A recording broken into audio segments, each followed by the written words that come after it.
फिर अगली दिन जब मैं सुबह उठी तो मेरा शरीर में कुछ अकड़ा सा लग रहा था और मेरे पैर भी भारी भारी भारी सा लग रहा था। मेरा नाम अंजू है और मेरी उम्र 30 साल है। मेरी शादी को हुए 6 साल हो गए थे, लेकिन मुझे अभी तक एक भी बच्चा नहीं हुआ था। तो मेरी सास और मेरे पड़ोसी के लोग मुझे ताना मारते थे, लेकिन मैं उनकी बातों को टाल दिया करती थी। इसी तरह से दिन बीतने लगे। एक दिन मेरी सास ने मेरे पति से बोली, बेटा तुम इस मंजू को तलाक दे दो, नहीं तो हमारा वंश कैसे बढ़ेगा और हमारी इस जमीन जायदाद का क्या होगा। मेरे पति बहुत पढ़े लिखे भी थे और ज्यादा सीधे थे। फिर उन्होंने मेरी सास से कहा, अरे माँ तुम ये क्या बोल रही हो, आखिर बच्चा नहीं हो रहा है तो इसमें मंजू की क्या गलती है, वो भी तो बच्चा चाहती है। नहीं माँ, मैं उसे तलाक नहीं दूंगा। अगर इसमें हमारी किस्मत का दोष है तो इसकी सजा भला मंजू क्यों भुगते। तब मेरी सास बोली, अगर तुम तलाक नहीं दोगे तो मेरी भी एक बात सुन लो, अगर इस घर में 1 साल के अंदर तक बच्चा नहीं आया तो मैं तुम दोनों को इस घर से बाहर निकाल दूंगी। फिर तुम अपनी मंजू को लेकर सड़क पर रहना। पति भी अपनी माँ की बातें सुन रहे थे। फिर वो मेरे पास आए और फुट फुट कर रोने लगे। मैंने उन्हें सांत्वना देते हुए कहा, आप शांत हो जाइए, अगर हमारी किस्मत में बच्चा होगा तो हमें बच्चा होगा। हम दोनों बात कर ही रहे थे, तभी मेरी माँ ने मुझे कॉल किया और बोली, हेलो मंजू बेटी कैसी हो और दामाद जी ठीक तो है ना। मैंने बोला, हाँ माँ हम सब ठीक हैं, आप अपना बताइए। मेरी माँ बोली, मंजू तुम दामाद जी को लेकर घर चले आओ, मैं तुम्हें एक बाबा के यहाँ लेकर जाऊंगी, उनके पास हर समस्या का समाधान है और यहाँ तक कि कई लोगों को उनके यहाँ जाने से बच्चा भी हुआ है, तो तुम लोग वहाँ भी एक बार जाकर देख लो। मैंने कहा ठीक है माँ। फिर रात हुई और हम सो गए। मैं सुबह उठी और हम दोनों पति पत्नी मेरे सास के पास गए और माँ की रात की कही हुई बात बताई। मेरी सास बोली, हाँ ठीक है, तुम लोग कहीं भी जाओ पर ध्यान रहे मुझे इस घर में बच्चा चाहिए। फिर मेरी सास ने हमें पैसे दिए और हम दोनों पति पत्नी माँ के घर गए। हम लोग सुबह के 10 बजे घर से निकले, लेकिन मार्केट में मुझे कुछ कपड़ा खरीदना था तो हमें घर पहुँचते पहुँचते शाम हो गई। फिर जब मैं घर पहुंची तो वहां पर मेरी माँ ने हम दोनों का स्वागत किया।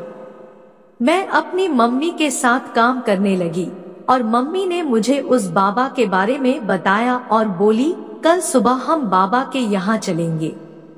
फिर इसी तरह सुबह भी हो गई और मम्मी हम दोनों को लेकर बाबा के पास पहुंची। बाबा के यहाँ पर लाइन लगी थी और लास्ट का नंबर हमारा ही था। फिर कुछ समय के इंतजार के बाद हमारा नंबर आया तो मैं बोली, बाबा मुझे बच्चा नहीं। फिर बाबा बोले, बस तुम कुछ मत बोलो, हम सब जानते हैं यही न कि तुम्हें बच्चा नहीं हो रहा है और तुम्हारी सास ने तुम्हें 1 साल का मोहलत दिया है। तभी मैं बोली, हाँ बाबा आप बिल्कुल ठीक बोल रहे हैं। बाबा ने मुझे एक चूरन दिया और बोले, ये चूरन तुम रोज शाम को खाते रहना, मैं तुम्हारे घर में पूजा करूंगा, इस पूजा के खत्म होते ही तुम्हारी मनोकामना पूरी हो जाएगी।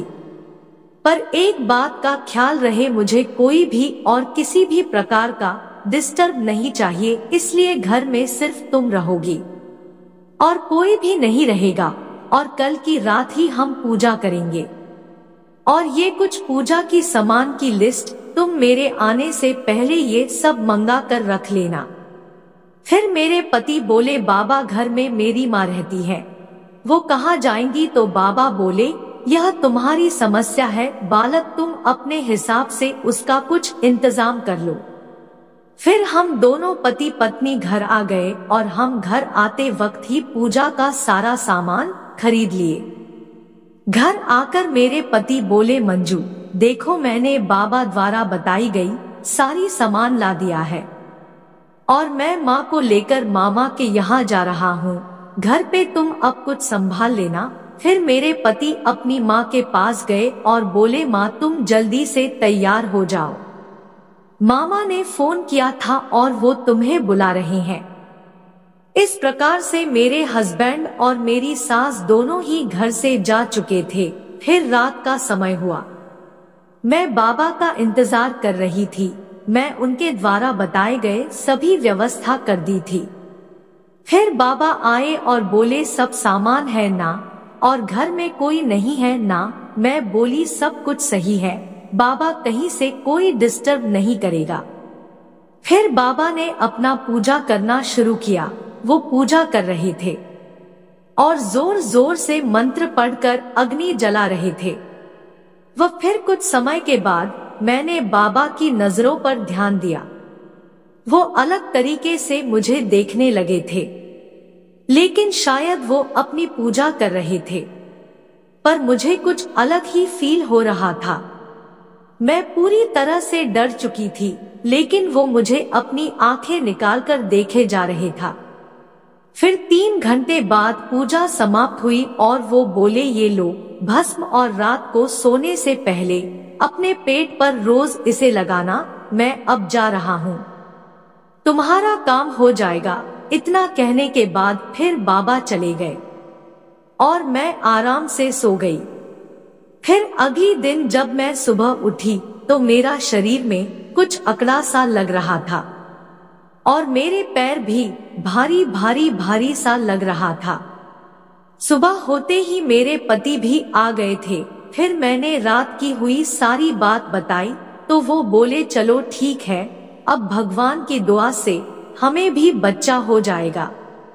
इसी तरह से दिन बीतने लगता है और 1 महीने के बाद मैंने हॉस्पिटल में चेकअप करवाया, तब पता चला कि मैं प्रेग्नेंट हूँ।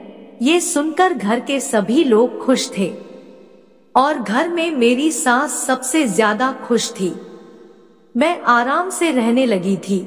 मेरी सास ने घर का सारा काम करने के लिए मेरी ननद को बुलवा लिया था। मुझे घर का एक भी काम अब नहीं करना था और मैं हमेशा ही आराम करती रहती थी। फिर 9 महीने बीतने के बाद मुझे एक बेटा हुआ। वो मेरी पति के शक्ल का था और घर के सभी लोग खुश हो गए। उस दिन मेरी सास ने पूरे गांव में मिठाइयां बंटवाई। उस दिन लगा जैसे हमने बहुत बड़ी जंग जीत ली हो और उस दिन के बाद हमारा परिवार खुशी खुशी रहने लगा।